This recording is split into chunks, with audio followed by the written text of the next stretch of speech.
காலையில் எந்திரிச்சா 2-3 ஸ்டெப்பு குதிங்கால் ஊன முடியாமல், ரொம்ப நேரம் உட்கார்ந்து எந்திரிச்சா ஒரு 3-4 ஸ்டெப்பு ஊன முடியாமல் இருக்கும்.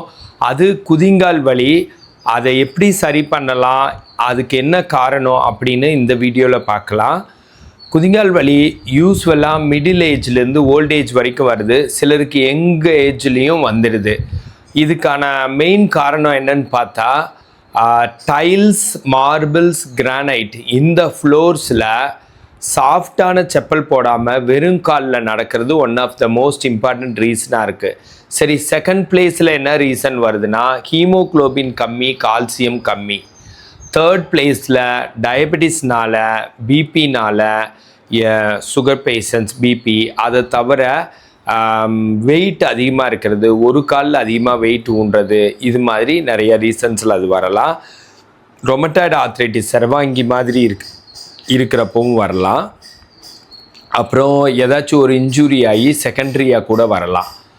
இப்போது இதுக்கு டூஸ் அண்ட் டோன்ட்ஸ் என்னன்னு பார்த்தா, வீட்டுக்குள்ளே ஒரு சாஃப்ட் செப்பலும் வீட்டுக்கு வெளியில் ஒரு சாஃப்ட் செப்பலும் போட்டுக்கிறது ஸ்ட்ரெயினை குறைச்சி கண்டிப்பாக கால் வலியை குறைக்கும்.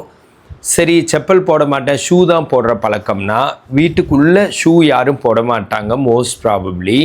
அப்போ சாஃப்ட் செப்பல் போட்டுக்கலாம். வீட்டுக்குள்ளேயும் ஷூ தான் போடணுன்னா, ஷூக்கு அடியில் சாஃப்டான ஒரு லேயரோ ஷூக்குள்ளே, இல்லை ஒரு சிலிக்கான் லேயர் அந்த மாதிரி தனியாக விற்கிறாங்க. அதை வாங்கிட்டு அந்த இடத்துல இருக்கிறத எடுத்துகிட்டு இந்த சிலிக்கானை உள்ளே ஃபிக்ஸ் பண்ணிக்கிறது நல்லாயிருக்கும். வீட்டுக்கு வெளியில் ஷூ போடுறவங்க, இல்லை ஆஃபீஸில் ஷூ போடுறவங்க, ஒர்க் பண்ணுற இடத்துல போடுறவங்க சிலிக்கான் லேயரை உள்ளே வச்சுக்கலாம். இது ரொம்ப ஹெல்ப்ஃபுல்லாக இருக்கும். இதை தவிர அதிகமாக நிற்கிற நேரத்தை, நடக்கிறத, இதை ஓரளவுக்கு அவாய்ட் பண்ணலாம். பர்டிகுலர்லி டைல்ஸ், மார்பிள்ஸ், கிரானைட் ஃப்ளோரிங்ஸில் இதை அவாய்ட் பண்ணலாம். இது தவிர இதுக்கு என்ன பண்ணலான்னா, ஹீமோக்ளோபினோ கால்சியமோ கம்மினால் வந்திருக்குன்னா ஹீமோக்ளோபினை ரைஸ் பண்ணுற உணவு எடுத்துக்கலாம். என்னென்ன உணவில் ஹீமோக்ளோபின் இருக்குது? முருங்கைத்தலையில் நல்லா இருக்குது. முருங்கைத்தலையில் சர்வலோக நிவாரணி, எல்லா சத்தும் இருக்குது. அதில் ஹீமோக்ளோபின் ரொம்ப அதிகமாக இருக்குது. எல்லா விட்டமின்ஸ் இருக்குது, மினரல்ஸ் இருக்குது, அமினோ ஆசிட்ஸ் இருக்குது, எல்லாமே அதில் இருக்குது, ப்ரோட்டீன் இருக்குது. ஸோ அதனால் அது எடுத்துக்கலாம். அதை தவிர கொத்தமல்லி, புதினா, கருவேப்பிலை, கேரட், பீட்ரூட், காலிஃப்ளவர், முட்டைக்கோசு, இதில் எல்லாம் ஹீமோக்ளோபின் அதிகமாக இருக்குது. அப்புறம் பால், முட்டை, மட்டன், சிக்கன் இதில் எல்லாம் இருக்குது. ஹீட் பாடியாக இருந்தால் ஒரிஜினல் செக்கு நல்லெண்ணெய், ஜிஞ்சல்லி ஆயில் ஆர் சீசேம் ஆயில்னு சொல்லுவாங்கள்ல, அதை தேய்ச்சி குளிக்கலாம். மரச்செக்கு நல்லெண்ணெயை தேய்ச்சி வாரம் 2 நாள் குடிக்கலாம், புதன்கிழமை, சனிக்கிழமை அந்த மாதிரி. ஸோ ஹீட் பாடியாக இருந்தாலும் ஹீமோக்ளோபின் ரைஸ் ஆகாது, அதனால் அப்படி குளிக்கலாம். இதை தவிர என்ன விஷயத்தில் ஹீமோக்ளோபினை ரைஸ் பண்ணலான்னா, உப்பு, புளி, காரமெல்லாம் கம்மியாக போட்டுக்கலாம். குக்கரில் சமைக்காமல், இல்லை அலுமினியம் பாத்திரத்தில் சமைக்காமல் மண் சட்டி, சில்வர் பாத்திரத்தில் சமைக்கிறது ரொம்ப உதவியாக இருக்கும். கால்சியம் கம்மினாலும் கால்சியம் ரிச் டயட் நீங்கள் எடுத்துக்கலாம். இதை தவிர வேறு ரீசன்ஸ் என்னென்னா, வெயிட் அதிகமாக இருக்கீங்கன்னா வெயிட் மேனேஜ்மெண்ட் பண்ணலாம். டயபெட்டிஸ், சுகர் பேஷண்ட்ஸாக இருந்தால் சுகரை கண்ட்ரோலில் வச்சுக்கிறது. மற்றபடி இதுக்கு நான் சொன்ன மாதிரி சாஃப்ட் ஃபுட்வேர் யூஸ் பண்ணுறது ரொம்ப யூஸ்ஃபுல்லாக இருக்கும். இப்போது இதுக்குன்னு இருக்கிற எக்ஸசைசஸை பார்க்கலாம். அது நான் சொல்லித்தரேன். இப்போ நான் படுத்துட்டு அதை செஞ்சு காட்டுறேன்.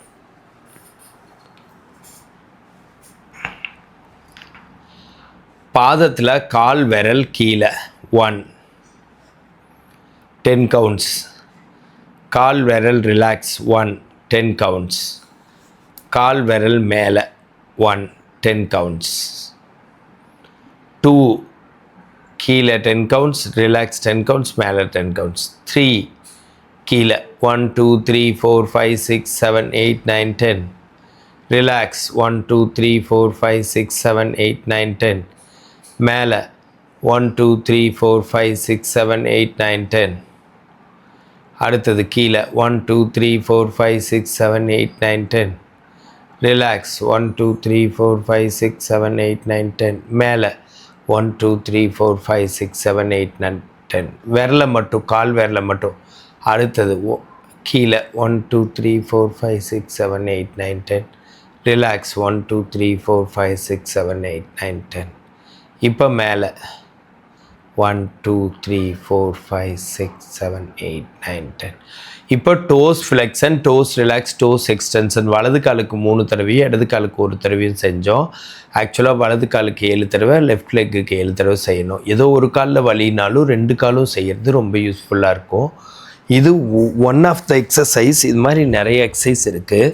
வெயிட் பேரிங்கை வந்து பின்னாடி காலில் அதிகமாக இல்லாமல் முன்னாடி காலில் கொண்டு வரதும் யூஸ்ஃபுல்லாக இருக்கும். தண்ணி 3-4 லிட்டர் குடிக்கிறதும், அதிகமாக ஃப்ரூட்ஸ் அண்ட் வெஜிடபிள்ஸ் எடுத்துக்கிறதும், அப்புறம் வந்து ஒரு வெயிட்டை நீங்கள் மேனேஜ்மெண்ட் பண்ணுறதும் கம்மி பண்ணுறதும் ரொம்ப யூஸ்ஃபுல்லாக இருக்கும்.